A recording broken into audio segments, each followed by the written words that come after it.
Et quels sont ceux qui ont déjà commencé à lire les micro-humains? Ah ouais? Non. On patientant. Et bon, ça vous a plu? Bernard, est-ce que le public a changé depuis les débuts, depuis 1991? Il y a des nouvelles têtes, bien sûr, puisque les années ont passé, mais est-ce que le retour du public est différent? Est-ce que les comportements ont changé? Comment le vivez-vous? Alors, il y a un truc nouveau, c'est les appareils photo. Maintenant, il y a cet élément complètement étrange, c'est que les gens viennent plus pour la photo que pour la dédicace. Donc je vois bien, il y a ces objets qui sortent tout le temps, et moi-même je les utilise, hein, je ne vais pas vous jeter la pierre. Mais sinon, les visages, je crois que c'est les mêmes, c'est les gens qui sont curieux de ce qui se passe. Et à chaque génération, il y a des nouveaux curieux, mais je vois surtout... moi, personnellement, j'aime bien mes lecteurs, je trouve que les lecteurs des autres auteurs sont nuls. Et les miens sont vraiment nuls. Mais ils ont l'air... Il faudrait pouvoir comparer nos troupeaux de lecteurs et les nôtres en regard un peu plus éveillé quand même que certains concurrents que je ne citerai pas. Mais alors ceux qui vous lisent et qui lisent d'autres auteurs, on les garde quand même ou... On négociera au cas par cas. Vous savez, c'est pas bien de se disperser. Vous savez qu'en bon journaliste, j'aime les chiffres, donc vous êtes traduit en 35 langues, vous avez vendu plus de 15 millions d'exemplaires, et là vous revenez de Russie. La Russie, il y a c'est une belle histoire d'amour finalement entre Bernard Verden et la Russie. En fait, la Russie, on ne le perçoit pas ici, mais c'est un pays neuf, avec une jeunesse qui cherche quelque chose de nouveau. Et moi je marche bien dans les pays neufs qui cherchent des choses nouvelles. Nous on perçoit, pour nous la Russie c'est Poutine, c'est le système de la diplomatie, c'est je sais pas, un folklore. Mais en fait il y a réellement une jeunesse qui ne veut plus du communisme, qui veut plus des systèmes anciens, et qui cherche une sorte de nouvelle spiritualité laïque et qui l'ont plus ou moins trouvé dans l'Empire des Anges. C'est l'Empire des Anges qui a créé une sorte d'addiction. Mais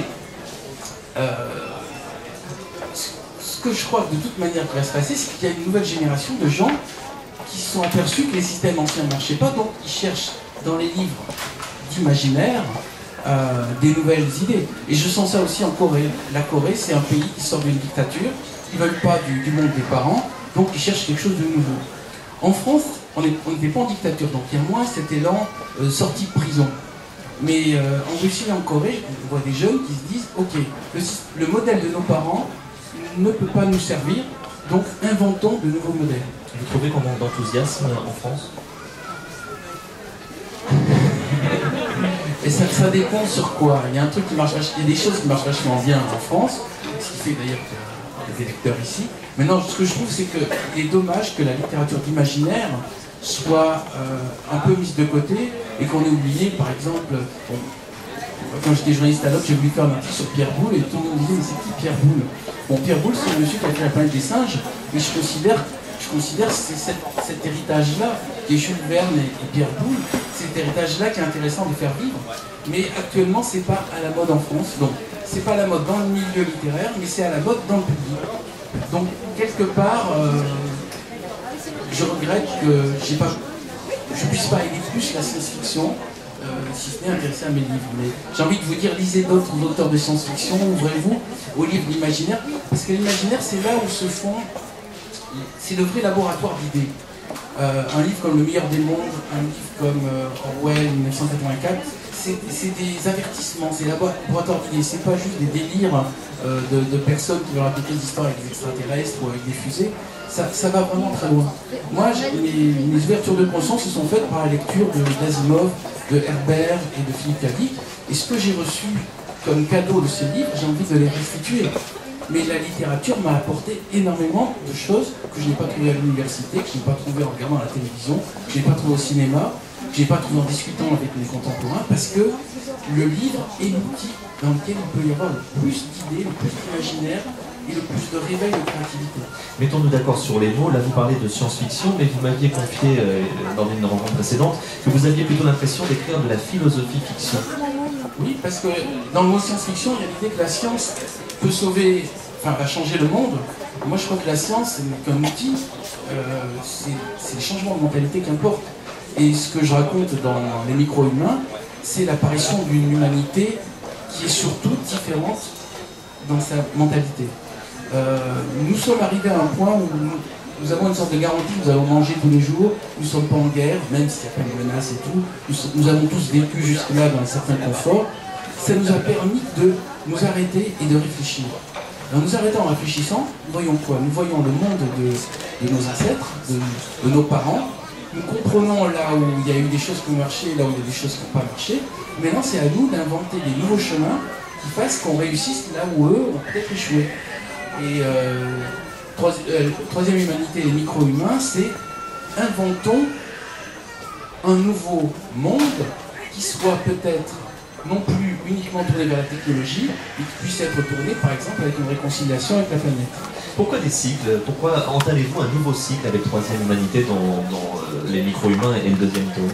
En fait, quand je démarre un cycle, je ne me dis pas je vais faire un cycle. Je fais un livre, et il grandit, et puis au bout d'un moment, je me dis 1200 pages, c'est peut-être un peu trop, je vais le couper en deux. C'est ce qui est arrivé sur celui-là. En fait, il y a une sorte de grande masse de 1200 pages. Quand j'ai vu ça fait exactement, non, il n'y a pas les deux. Bon, c'est à peu près ça. Je me suis dit, bon, en France, il n'y a pas la tradition de se taper 1200 pages de texte.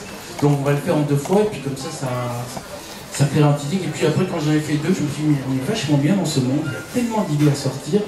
Je me suis dit, bon, ben, j'en faire 3, ça sera plus clair. Mais en fait, sur ce sujet, au moment où j'ai démarré, je ne savais pas la quantité d'idées qui allaient affluer. Mais maintenant, je me sens prêt à faire sur cette série-là 4 ou 5 livres. Ça va dépendre en fait de votre réaction, de la réaction des lecteurs. Est-ce que vous voulez que je continue ça? Est-ce que ça vous plaît? Est-ce que ça vous semble un terreau suffisamment fertile pour faire 4 ou 5, 6 ou 7 livres?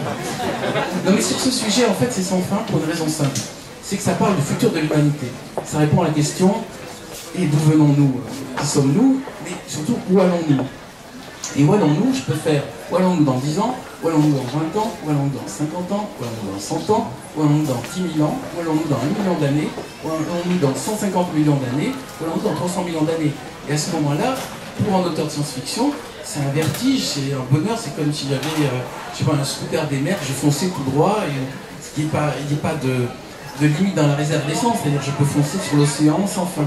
C'est la sensation que j'ai quand j'ai commencé à écrire ça. Et vous avez peur parfois d'écrire des choses qui pourraient se produire?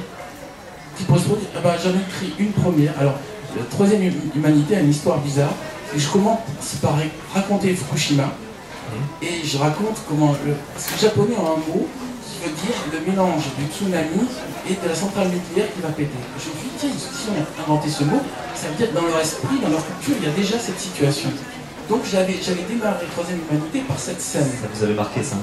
Et au moment où je vais terminer l'écriture du livre, l'événement arrive en réalité, à Fukushima, dans les conditions précises où j'avais décrit.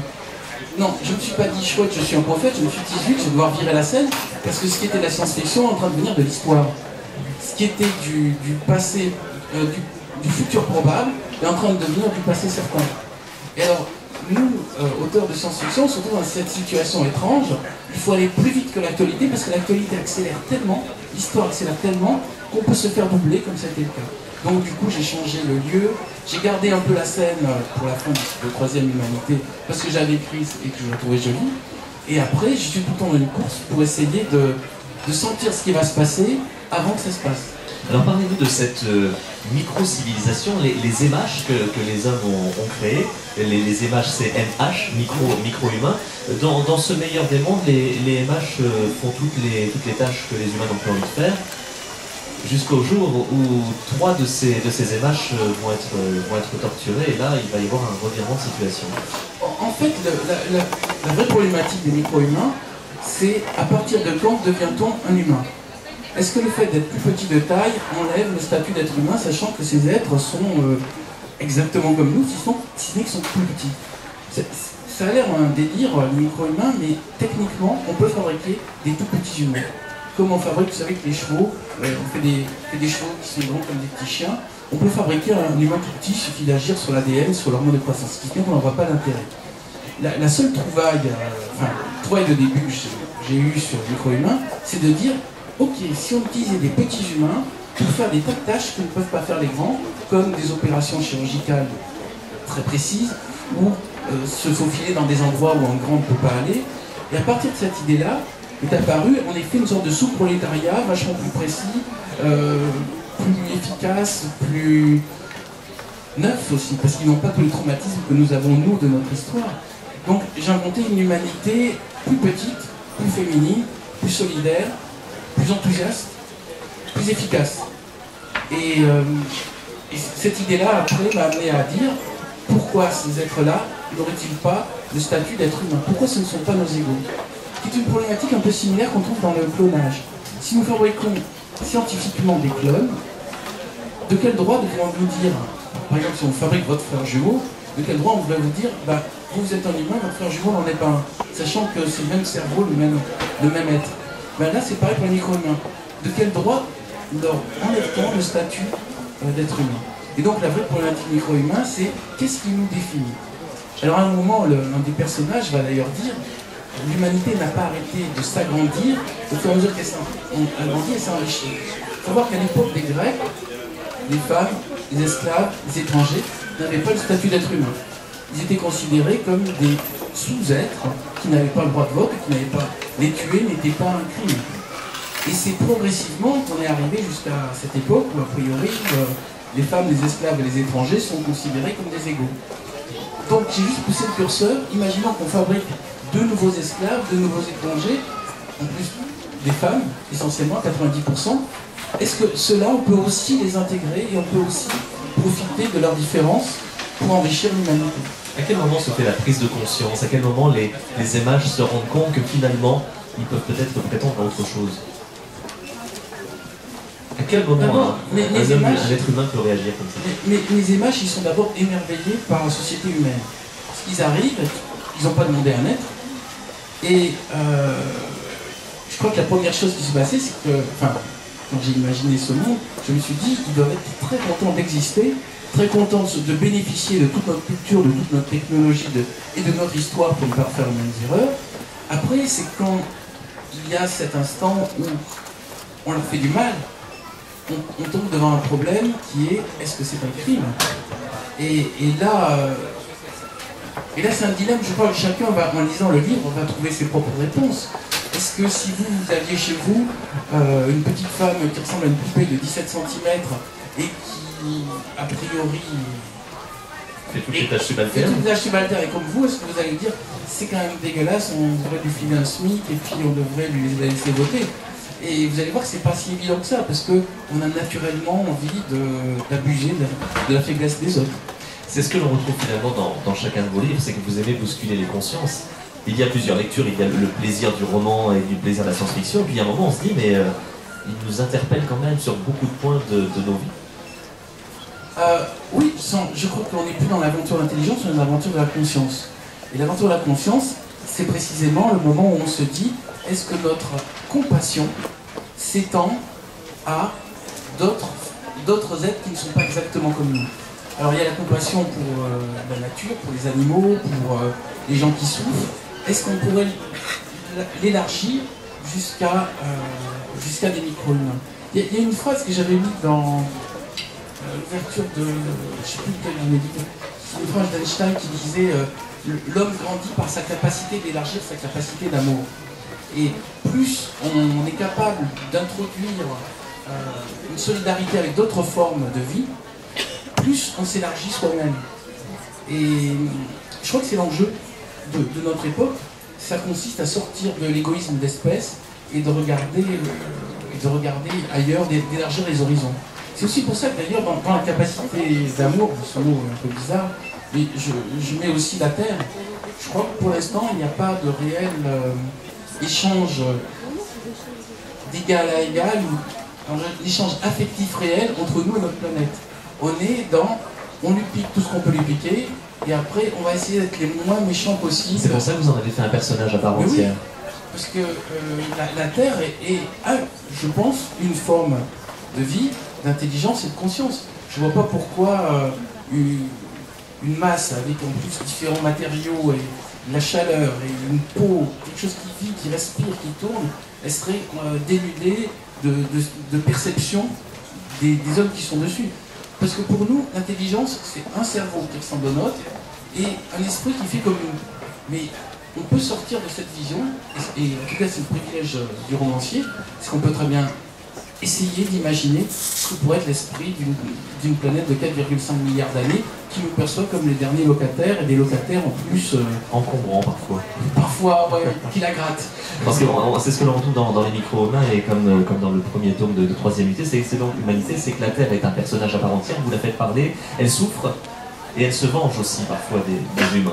Bah, vous n'avez pas remarqué que plus il y a de pollution, plus il y a de catastrophes. Moi je ne suis pas écolo, mais je regarde les actualités, je me perçois plus on...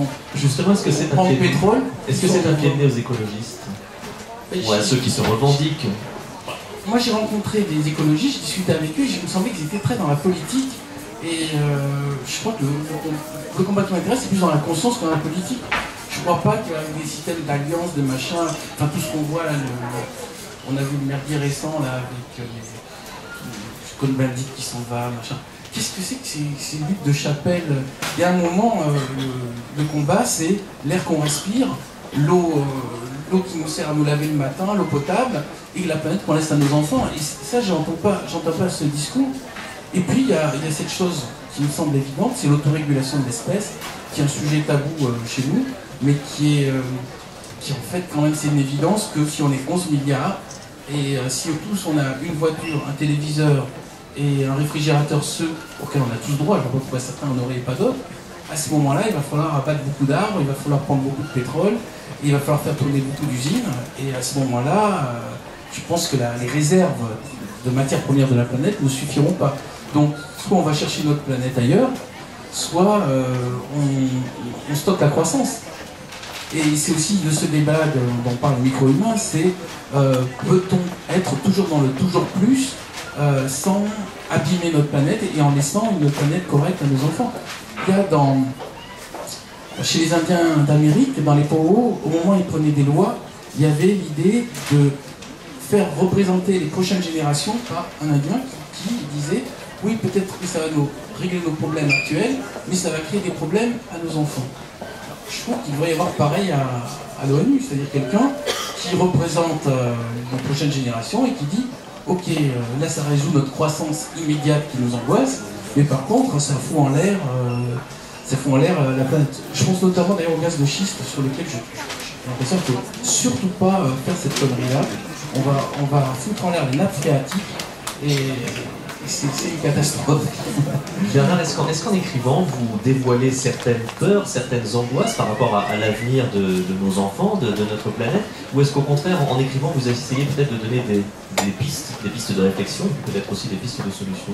Alors moi, je ne suis pas politicien, je ne suis pas prophète, je suis là juste pour vous donner envie, vous, de réfléchir et de réveiller l'imaginaire et l'envie de participer des lecteurs. C'est pour ça aussi que d'ailleurs j'ai créé l'artdespossibles.com, c'est que ceux qui trouvent des idées, qu'ils les mettent, comme ça, il y en a peut-être qui finiront par émerger. Mais